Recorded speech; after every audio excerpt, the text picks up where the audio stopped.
ముఖ్యంగా ఈరోజు ఈ యొక్క సమావేశం ఏర్పాటు చేయడానికి గల ముఖ్య కారణం ఏంటంటే రేపు 20వ తారీఖు కాంగ్రెస్ పార్టీ ఆధ్వర్యంలో మాదిగ ఆత్మీయ సమ్మేళనం ఏర్పాటు చేస్తున్నారు. కానీ ఒక కార్యక్రమానికి ముఖ్య అతిథిగా దళిత ద్రోహి అయినటువంటి మాదిగ అని దళితుడు అని చెప్పుకుంటూ మాదిగల యొక్క హక్కులను కాలరాస్తున్నటువంటి కడియం శ్రీహరి గారిని ముఖ్య అతిథిగా ఆహ్వానించడం అనేది చాలా నీచమైన కార్యం.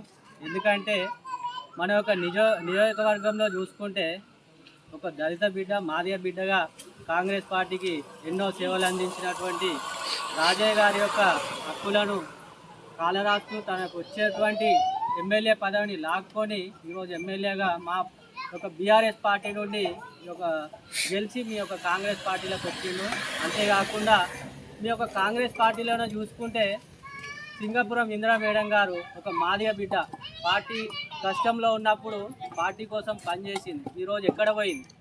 కనీసం జ్ఞానం ఉండలేదా మరి కాంగ్రెస్ పార్టీలో ఉన్నటువంటి మాదిగ బిడ్డలకు? కనీసం ఒక ఆలోచన అయినా వస్తలేదా?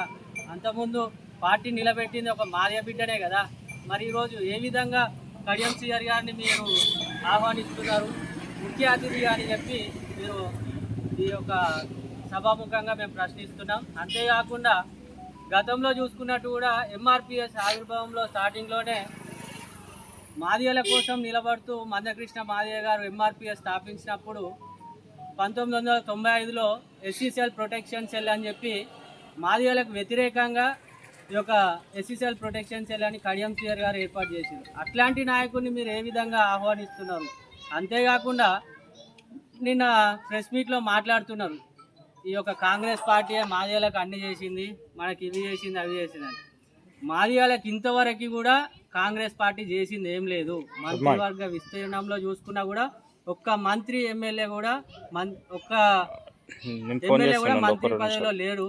కనీసం మీరు ఆలోచన చేసుకోండి. ఇక్కడ చూసుకున్నట్లయితే ఈరోజు ప్రెస్ మీట్లో నమస్తే తెలంగాణలో మందుల సామేల్ గారు మాట్లాడుతున్నారు. దామోదర్ కడియం నిక్కాస్ అయిన మాదిగలు కాదు అని చెప్పి క్లియర్గా ఇస్తున్నారు. మీరే చూడండి, మీ పార్టీలో ఉన్న వాళ్ళే. మరి మన మండలంలో ఉన్న మాదిగ నాయకులకు ఎందుకు ఆలోచన వస్తలేదు? సరే, మీరు కడియం శ్రీహరి గారు మెప్పు పొందాలనుకుంటే మీరు ఏమైనా చేసుకొని, కానీ మాదిగల ఆత్మగౌరవాన్ని తాకట్టు పెట్టడానికి చూస్తే మాదిగలు సహించేది లేదు. అదేవిధంగా రేపు జరగబోయే మాదిగ ఆత్మీయ సమ్మేళనంలో నిక్కాసైన మాదిగలు దయచేసి నిక్కాసైన మాదిగలు పాల్గొనకూడదు అని చెప్పి ఈ సభాముఖంగా మీ అందరికి కూడా విన్నవించుకుంటున్నాం. ఎందుకంటే మన యొక్క మాదిగలకు ఇందిరమ్మ ఇళ్లలోనే చూసుకొని మాదిగలకు అన్యాయమే జరుగుతుంది. సంక్షేమ పథకాలలో ఎక్కడ మాదిగలకు న్యాయం జరిగిందో చెప్పండి, మీరే చెప్పండి. మాదిగలకు ఎక్కడైనా న్యాయం జరుగుతుందా? పదవులలో చూసుకోండి, మార్కెట్ కమిటీలో చూసుకోండి, ఒక మాదిగకైనా పదవి వచ్చిందా? లేదు.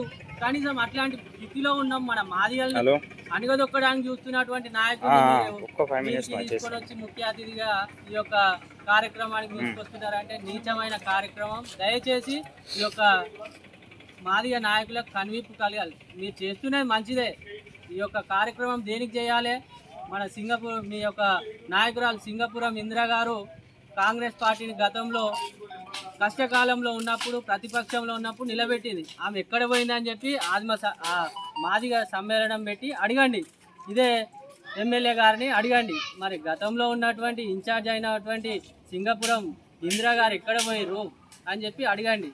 అంతేగాని ఇప్పుడు ఈయన మెప్పు పొందడానికి పదవులు పొందడానికి గతంలో మీరు ప్రశ్నించిన వారే కదా కడియం శ్రీహరి గారు. మరి మీరు ఏం చేసిర్రు, ఎందుకు వస్తున్నారు పార్టీలకు అని చెప్పి ప్రశ్నించిన వారే ఈరోజు ఈయనను ముఖ్య అతిథిగా ఆహ్వానించడానికి గల కారణం ఏంది అని చెప్పి ఒక సభాముఖంగా మనవి చేసుకుంటూ రేపు జరగబోయే ఆత్మీయ సమ్మేళనానికి ముఖ్య అతిథిగా ఇచ్చేస్తున్నారని చెప్పి తెలుపుతున్నారు. అది ఎంతవరకు కూడా జరుగుతుందో మేము కూడా చూస్తామని చెప్పి సభాముఖంగా తెలియజేసుకుంటూ ముగిస్తున్నాం. Thank you.